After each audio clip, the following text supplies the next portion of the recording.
Selanjutnya Bapak Husin Ansari mewakili Kepala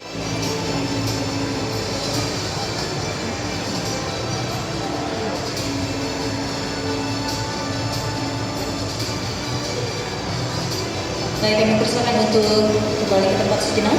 Selanjutnya Kepala Dinas Perdagangan Kota Banjarbaru atau yang mewakili.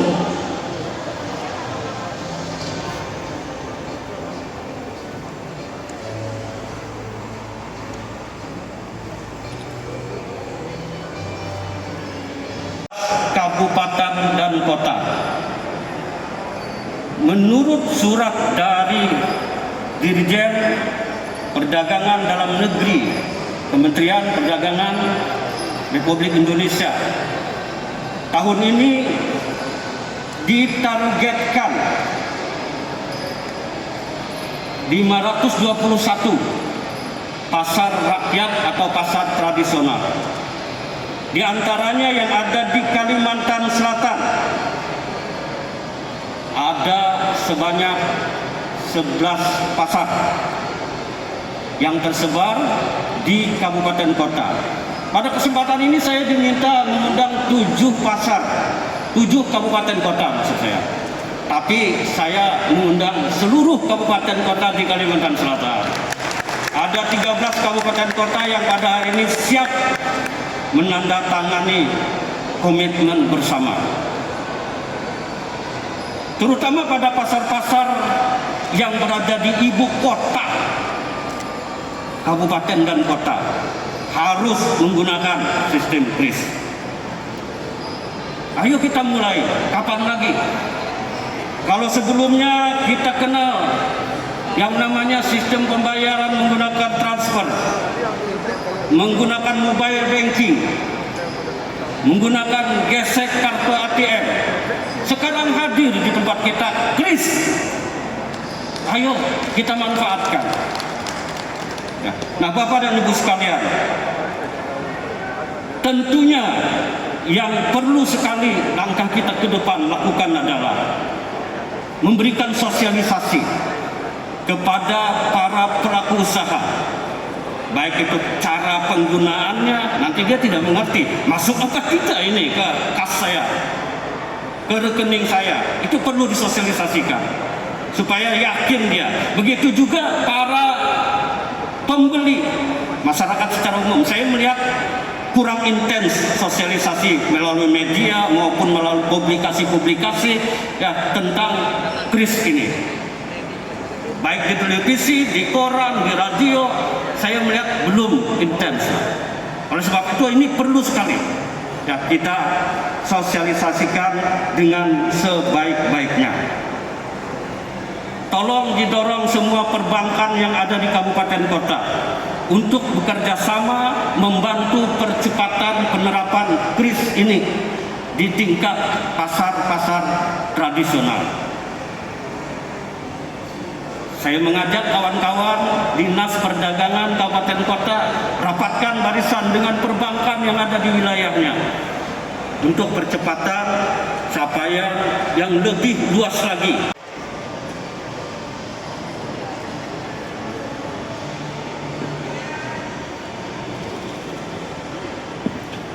Bismillahirrahmanirrahim. Yang terhormat Deputi Gubernur Bank Indonesia Bapak Yuda Agung, terima kasih Pak udah berkenan hadir di Banjarmasin. Yang kami hormati Asisten Gubernur Bapak Dwi Pranoto beserta teman-teman pimpinan Satuan Kerja Kantor Pusat Bank Indonesia.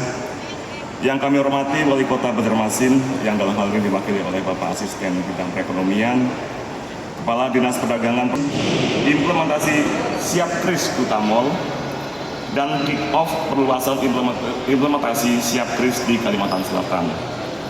Tentunya pertama kami mengucapkan terima kasih kepada Bapak Ibu sekalian yang telah hadir pada pagi hari ini.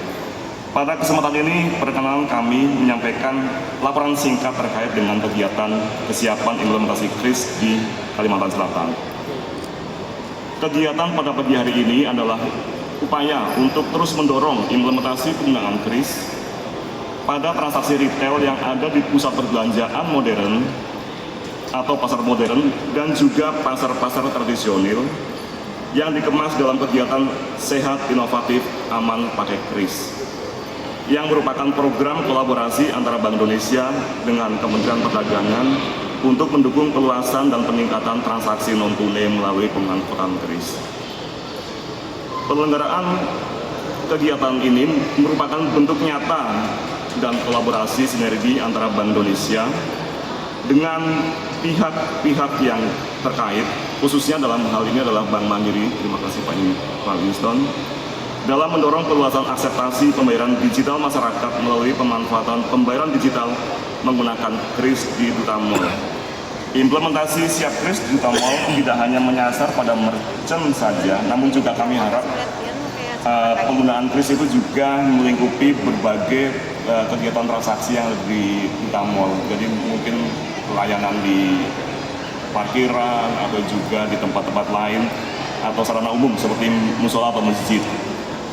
Selain pada pusat perbelanjaan modern atau pasar modern, program Siap Kris juga menyasar implementasi pasar di pasar-pasar tradisional. Pada area Kalimantan Selatan, di tahun 2022, ditargetkan sebanyak 7 pasar tradisional yang akan mengimplementasikan Siap Kris, dan sampai dengan bulan Mei ini telah dilaksanakan Siap Kris di 1 pasar, yaitu di Pasar Permata CBS Martapura, waktu itu bersama dengan Ibu Kepala Dinas Perdagangan dari Kabupaten Banjar. Jumlah capaian ini tentu akan kami terus dorong, tentunya dengan berkolaborasi dengan teman-teman dari PJP maupun dengan instansi terkait. Bapak Yudagun dan Bapak Ibu yang kami hormati, dapat kami laporkan bahwa sampai dengan bulan Mei 2022, jumlah kris di Kalimantan Selatan mencapai 203.000 merchant.